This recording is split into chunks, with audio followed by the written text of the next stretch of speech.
우리 시간 같이 말씀을 보도록 하겠습니다. 말씀은 스가랴 8장의 말씀입니다. 한 절씩 교독하도록 하겠습니다. 만군의 여호와의 말씀이 임하여 이르시되 만군의 여호와가 이같이 말하노라. 내가 시온을 위하여 크게 질투하며 그를 위하여 크게 분노함으로 질투하노라. 여호와가 이같이 말하노라. 내가 시온에 돌아와 예루살렘 가운데 거하리니 예루살렘은 진리의 성읍이라 일컫겠고 만군의 여호와의 산은 성산이라 일컫게 되리라. 만군의 여호와가 이같이 말하노라. 예루살렘 길거리에 늙은 남자들과 늙은 여자들이 다시 앉을 것이다. 다 나이가 많으므로 저마다 손에 지팡이를 잡을 것이요. 그 성읍 거리에 소년과 소녀들이 가득하여 거기에서 뛰놀리라. 만군의 여호와가 이같이 말하노라. 이 일이 그날에 남은 백성의 눈에는 기이하리라 하리라. 내 눈에야 어찌 기이하리냐. 만군의 여호와의 말이니라. 만군의 여호와가 이같이 말하노라. 보라, 내가 내 백성을 해가 뜨는 땅과 해가 지는 땅에서부터 구원하여 내고 인도하여다가 예루살렘 가운데에 거주하게 하리니 그들은 내 백성이 되고 나는 진리와 공의로 그들의 하나님이 되리라.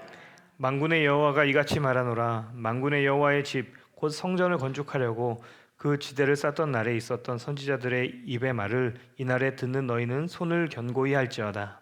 이날 전에는 사람도 삭슬 얻지 못하였고 짐승도 삭슬받지 못하였으며 사람의 원수로 말미암아 평안히 출입하지 못하였으니 내가 모든 사람으로 서로 치게 하리라. 만군의 여호와의 말씀이니라. 이제는 내가 이 남은 백성을 대하기를 옛날과 같이 아니할 것인즉 곧 평강의 씨앗을 얻을 것이다. 포도나무가 열매를 맺으며 땅이 산물을 내며 하늘은 이슬을 내리니 내가 이 남은 백성으로 이 모든 것을 이루게 하리라. 유다 족속아, 이스라엘 족속아, 너희가 이방인 가운데에서 저주가 되었었으나 이제는 내가 너희를 구원하여 너희가 복이 되게 하리니 두려워하지 말지니라. 손을 견고히 할지니라. 만군의 여호와가 이같이 말하노라. 너희 조상들이 나를 경노하게 하였을 때에 내가 그들에게 재앙을 내리기로 뜻하고 뉘우치지 아니하였으나 이제 내가 다시 예루살렘과 유다 족속에게 은혜를 베풀기로 뜻하였나니 너희는 두려워하지 말지니라. 너희가 행하기를 인도하리라. 너희의 이웃과도 진리를 말하며 너희 성문에서 진실을 하고 평안과 평안을 베풀고 마음에 서로 해하기를 도모하지 말며 거짓 맹세를 좋아하지 말라. 이 모든 일은 내가 미워하는 것이니라. 여호와의 말이니라.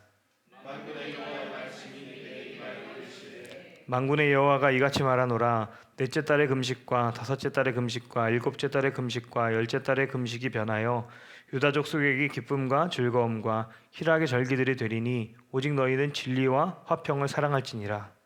만군의 여호와가 여기와 같이 말하노라. 다시 여러 백성과 많은 성읍의 주민이 올 것이다. 이 성읍 주민이 저 성읍에 가서 이르기를 우리가 속히 가서 만군의 여호와를 찾고 여호와께 은혜를 구하자 하면 나도 가겠노라 하겠으며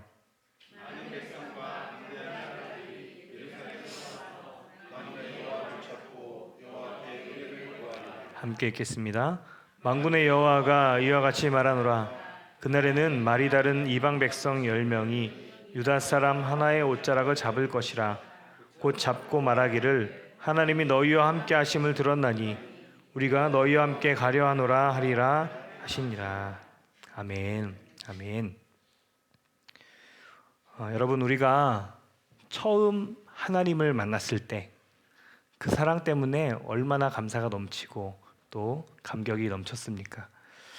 그리고 하나님과의 달달한 속삭임은 우리가 하나님을 더욱 기대하고 바라보게 했습니다. 하지만 점점 시간이 흐르면서 우리의 신앙은 점점 현실과 만나게 됩니다. 기도했지만 이루어지지 않는 일들을 통해서 실패의 느낌을 경험하고 최선을 다해 순종했음에도 기대했던 결과가 나오지 않는 경험들이 우리의 마음속에 조금씩 남기 시작합니다. 물론 그 과정 속에서 믿음이 사라지는 것은 아닙니다. 다만 우리의 기대 방식이 조금씩 달라지기 시작합니다. 이전처럼 확신하며 기다리기보다 실망하지 않기 위해서 스스로 기대를 낮추게 되는 것이죠.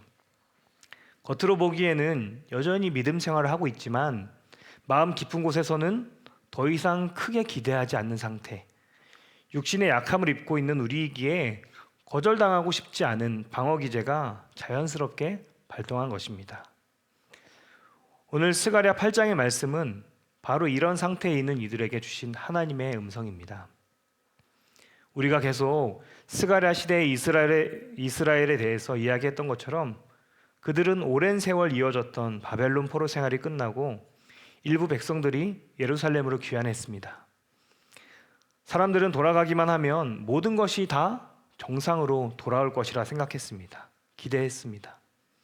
하나님께서 길을 열어주셨으니 이제는 이전의 영광이 다시 회복될 것이다 라고 믿었습니다. 하지만 현실은 그들의 예상과는 달랐습니다. 예루살렘은 여전히 폐허에 가까운 도시였고 성전은 무너진 채 방치되어 있었고 경제적으로 일어날 수 있는 기반 자체가 아예 없었습니다. 귀환은 이루어졌지만 삶은 안정되지 않았고 신앙의 중심은 회복되기까지 아직도 먼 상태였습니다. 다행인 것은 이런 상황이지만 그들에게는 처음에 열정이 있었습니다. 백성들은 성전 재건을 시작하면서 하나님께 예배를 드렸고 기초가 놓이던 날에는 감격의 눈물을 흘리기도 했습니다. 다시 하나님의 역사가 시작되었다고 생각했기 때문입니다. 하지만 시간이 지나면서 예상하지 못했던 어려움들이 계속해서 그들에게 닥칩니다. 주변 민족들의 방해가 이어졌고 처음에는 열정으로 버텼던 생활의 어려움은 점점 현실적인 피부로 와닿는 그런 부담으로 다가왔습니다. 그들의 생존의 문제가 흔들리니까 가지고 있던 이상과 소명의 문제는 점점 뒤로 밀려나가기 시작했습니다. 그렇게 성전 재건은 소리 없이 조용히 멈추게 됩니다. 아무도 믿음을 포기한다고 말하지는 않았지만 달려가던 이들이 점점 속도를 늦추게 된 것입니다. 여러분, 신앙의 침체는 대부분 이렇게 찾아옵니다. 처음 극적인 사건 때문이 아니라 지속되는 피로 속에서 서서히 열정이 식어가는 것이죠. 기도를 멈춘 것은 아닙니다. 하지만 이전만큼 간절하지 않게 되고 하나님을 부정한 것이 아니라 점점 기대가 작아지기 시작합니다. 바로 그 지점에서 우리의 영적 온도가 점점 낮아지기 시작하는 것입니다. 이스라엘 백성 역시 같은 상태였습니다. 하나님을 믿지 않는 것은 아니었지만 하나님이 다시 역사하실 것이라는 확신은 점점 희미해지고 있었습니다. 그들에게 필요한 것은 새로운 명령이 아니라 하나님이 여전히 그들과 함께하고 계시다는 확신의 회복이 필요했습니다. 바로 그때 하나님께서 스가랴를 통해서 선언하고 계신 것입니다. 3절에 내가 시온에 돌아와 예루살렘 가운데 거하리니. 여러분, 우리도 마찬가지 아닙니까? 사실 우리도 믿음 생활을 멈춘 것은 아닙니다. 여전히 하나님을 믿습니다. 그렇죠?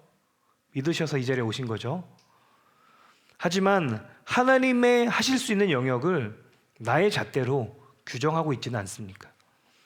자꾸만 믿음의 생활에 실패하는 나의 모습으로 인해서 내 안에 하나님이 하실 수 있는 일들이 점점 좁혀져 가고 있지는 않은지 생각해 보시기 바랍니다. 하나님은 여전히 전지전능하시고 우리의 삶의 모든 문제를 해결하고 나아지게 하실 수 있는 분이십니다. 문제는 우리가 이런 하나님을 온전히 바라보지 못하고 있는 데 있습니다. 하나님은 이런 우리의 마음을 누구보다 잘 알고 계셨습니다. 그래서 우리에게도 이렇게 말씀하고 있습니다. 내가 너희에게로 돌아와서 너희 안에 거할 거야. 이 말씀은 단순한 위로의 표현이 아닙니다. 회복의 주체가 누구인지를 분명히 드러내는 선언의 표현입니다. 백성이 완전히 준비되었기 때문에 하나님이 그 백성들 안에 임하신 것이 아니라 하나님께서 먼저 관계를 회복하기로 결정하셨다는 의미입니다. 우리는 종종 하나님과의 관계를 우리의 영적 상태에 따라서 이해하려고 합니다. 마음이 뜨거울 때에는 하나님 가까이 계신 것처럼 느끼고 마음이 식어 있을 때에는 하나님도 멀어진 것처럼 생각하게 되는 것이죠. 하지만 성경은 하나님의 임재가 우리의 감정에 의해 결정되지 않는다라고 말하고 있습니다. 하나님은 우리를 향한 언약 때문에 우리와 함께 하시고 우리 안에 머무시는 분이십니다.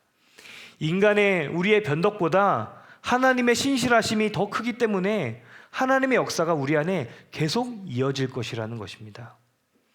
그래서 성경 속 회복은 언제나 하나님이 먼저 시작하십니다. 이 사실은 우리의 삶에도 매우 중요한 의미를 가집니다.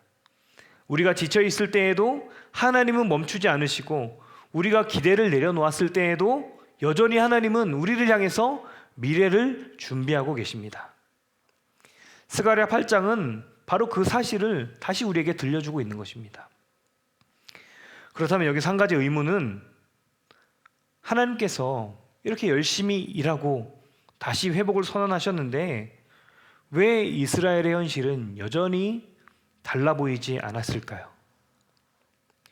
왜 약속은 들리는데 삶은 아직도 무너진 상태였을까요?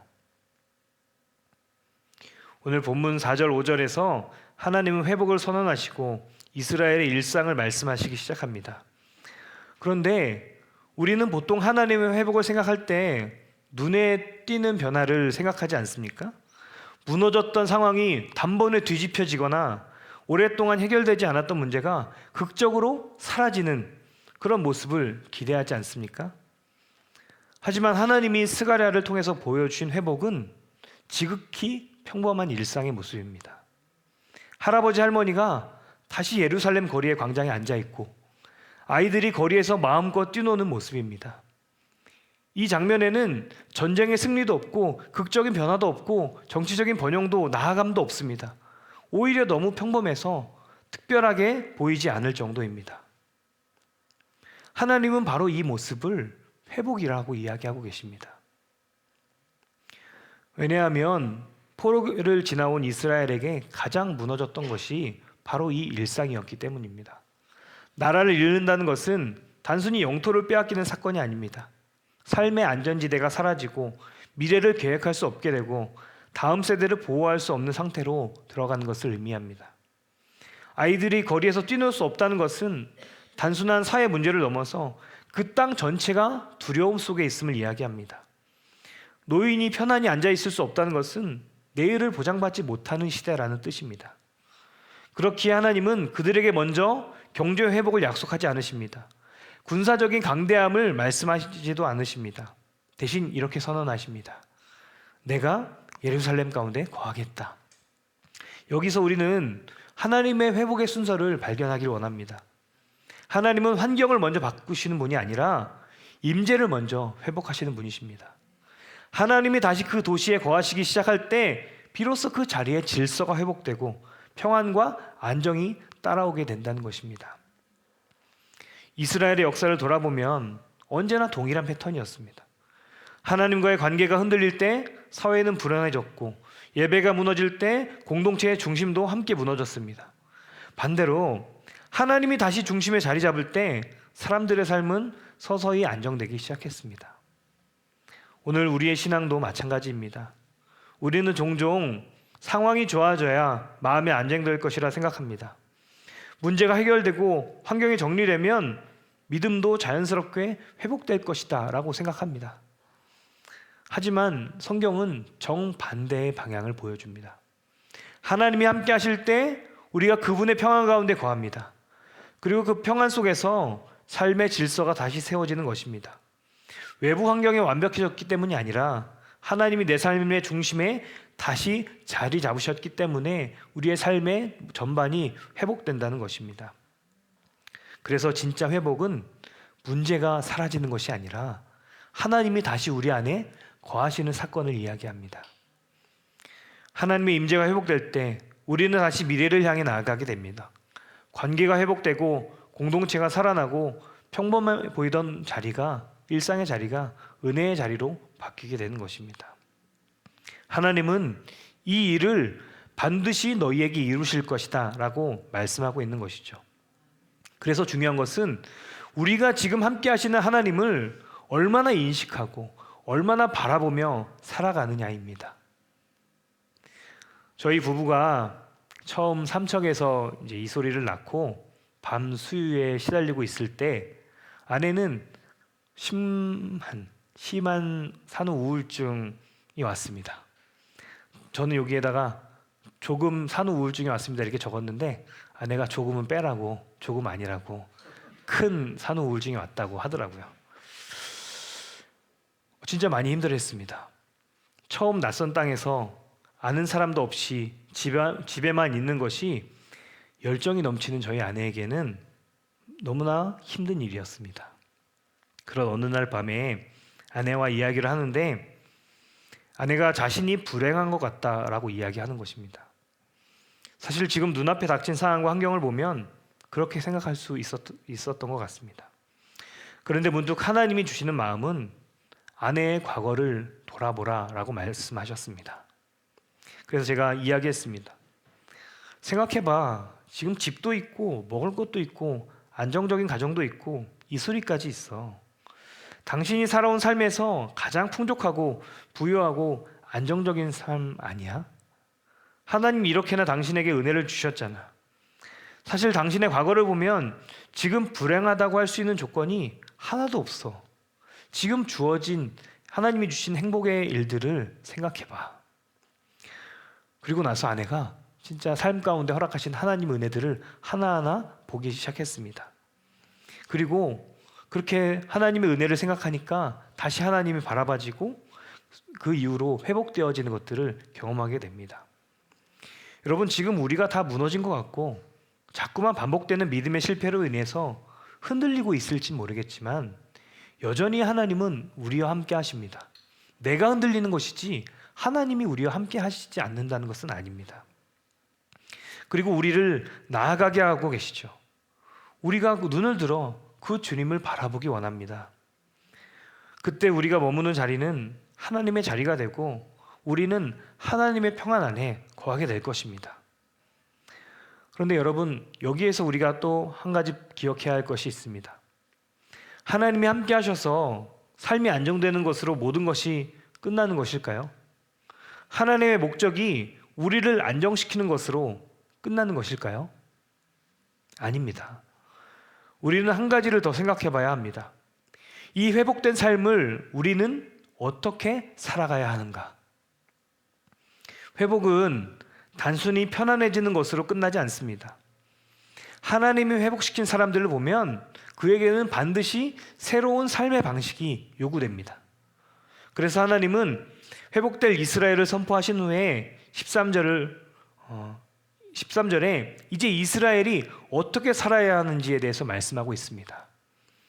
두려워하지 말지니 손을 견고히 할지니라. 너희의 손을 강하게 하라 라고 말씀하고 있습니다. 이 말씀은 이스라엘에게 단순히 용기를 주기 위한 표현은 아닙니다.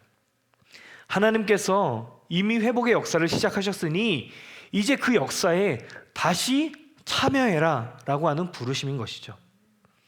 하나님이 일하신다는 사실을 믿는다면 그 믿음은 반드시 행동으로 이어져야 한다는 말씀입니다. 우리 마음 안에만 머무는 것은 여러분 믿음이라고 할 수 없습니다. 하나님을 신뢰한다는 고백은 결국 그렇게 살아가는 삶으로 나타나게 되는 것이죠.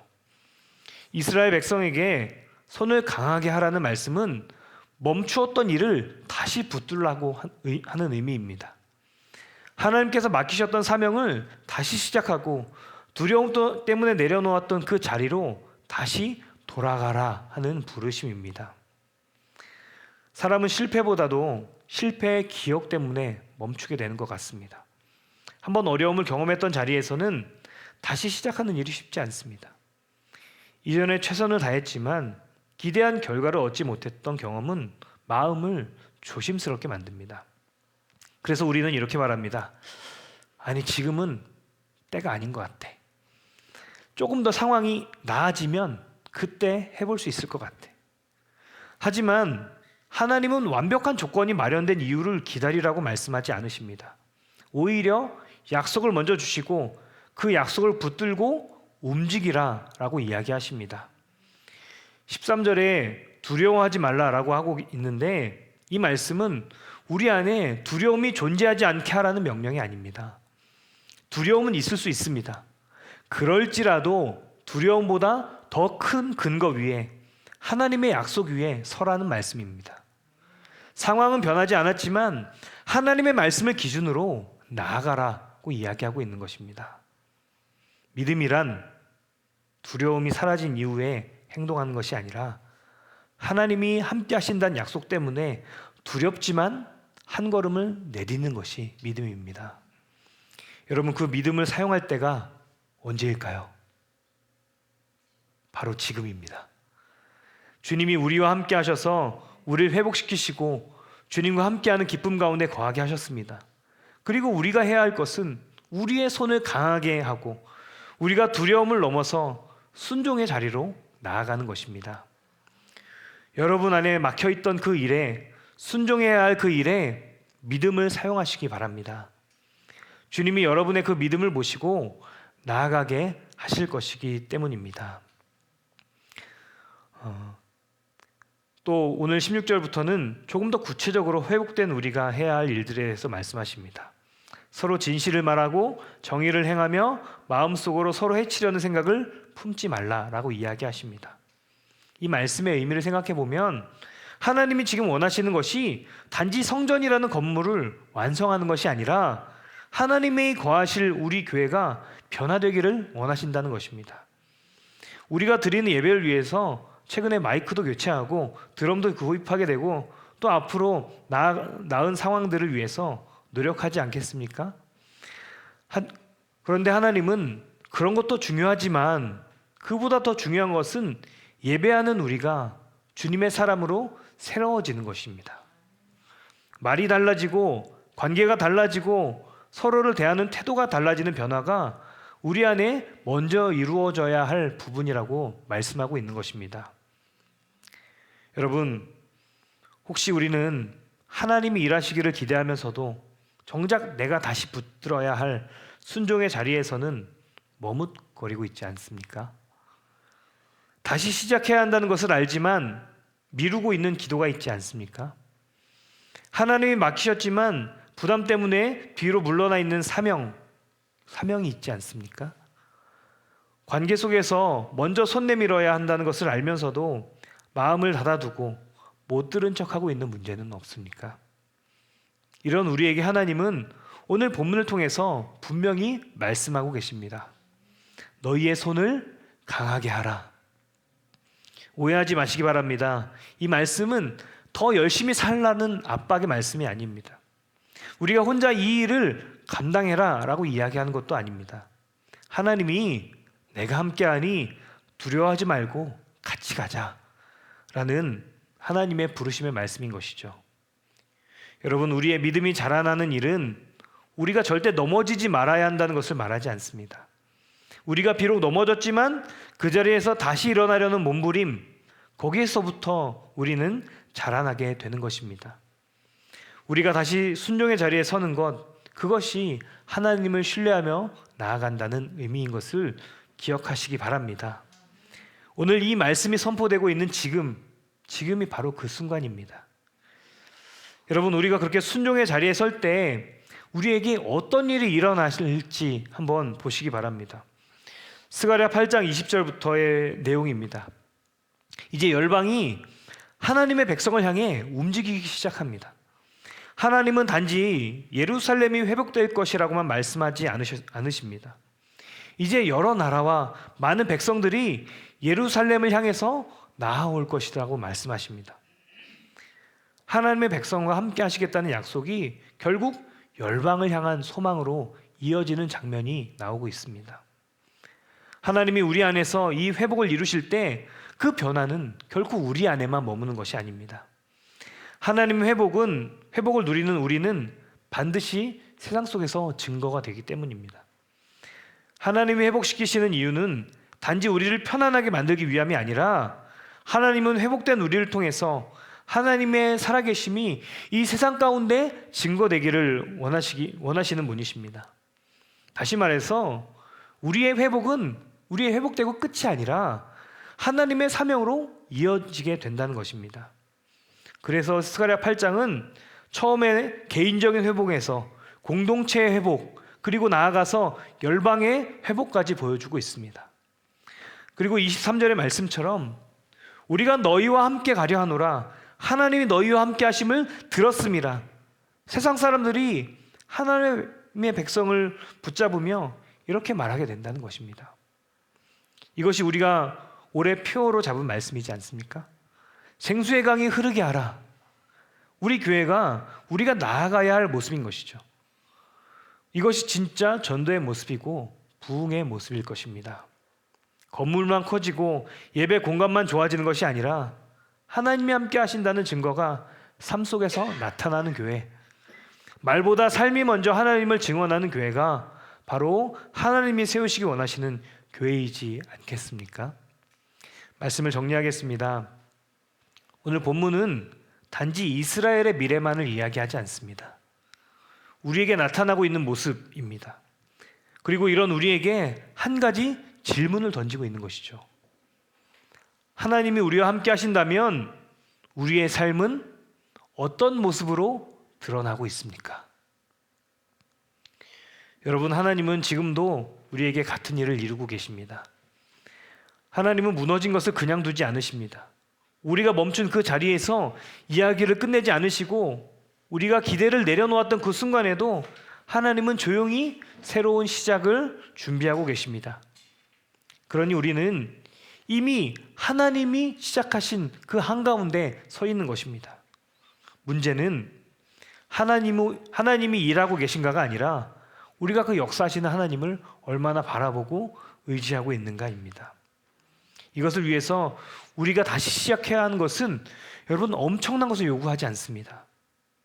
다시 기도하는 자리로 돌아오는 것, 다시 말씀 앞에 마음을 여는 것, 다시 하나님을 신뢰하기로 결정하는 것에서부터 시작된다는 것입니다. 여러분 기억할 것은 하나님은 결코 완벽한 사람을 통해서 일하지 않으십니다. 왜냐하면 누구도 완벽할 수 없기 때문입니다.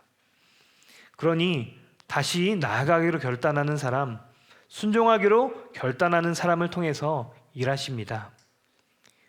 여러분, 우리는 다시 시작할 준비가 되셨습니까? 여전히 우리에게는 두려움이 남아있을 수 있습니다. 해결되지 않은 문제가 있을 수도 있습니다. 그러나 시작의 시점은 모든 것이 해결되고 완성된 후가 아니라 부르고 계신 지금임을 기억하시기 바랍니다.